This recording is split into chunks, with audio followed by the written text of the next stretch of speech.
Bienvenue sur la chaîne Interprétation biblique du Coran. Des géants sont à l'origine des idoles à la Mecque.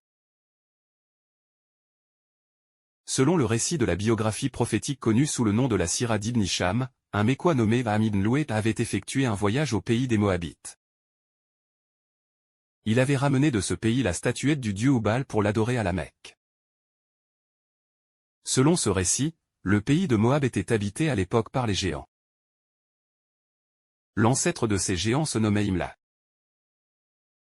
Abdelmalek ibn Hisham le définit comme étant le fils de Laoud, fils de Sem, fils de Noé.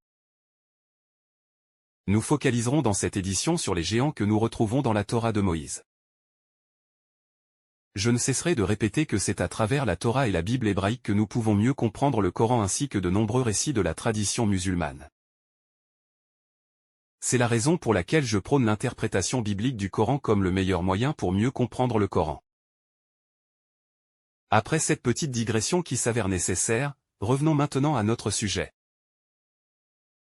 En nous référant à la Torah, nous constatons que les géants sont considérés comme étant le summum de la méchanceté humaine.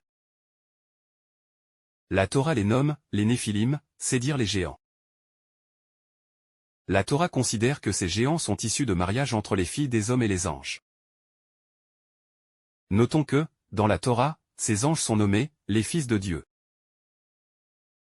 À cet égard, le verset 2 du chapitre 6 de la Genèse dit « Les fils du Dieu remarquèrent les filles des hommes. Ils virent qu'elles étaient belles. Et les fils de Dieu commencèrent à prendre pour eux des femmes, c'est-à-dire toutes celles qu'ils choisirent. » Le verset 4 du même chapitre nous laisse savoir que les anges n'avaient pas cessé de se marier avec les filles des hommes, multipliant ainsi le nombre des géants. Le verset 4 dit « Les Néphilim étaient sur la terre en ces jours-là, et aussi après cela. Les fils du Dieu continuèrent d'avoir des rapports avec les filles des hommes et celles-ci leur donnèrent des fils. Ce sont les hommes forts d'autrefois, les hommes de renom. » À croire le récit du grand déluge, les géants sont supposément supprimés dans leur totalité à la suite du grand déluge.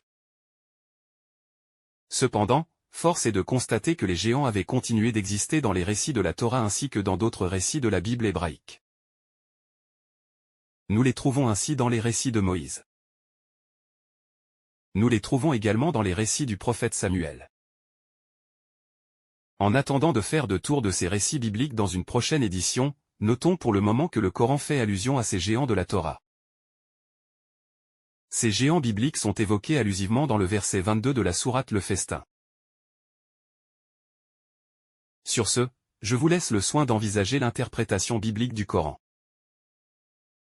En attendant, je vous donne un rendez-vous à la prochaine édition.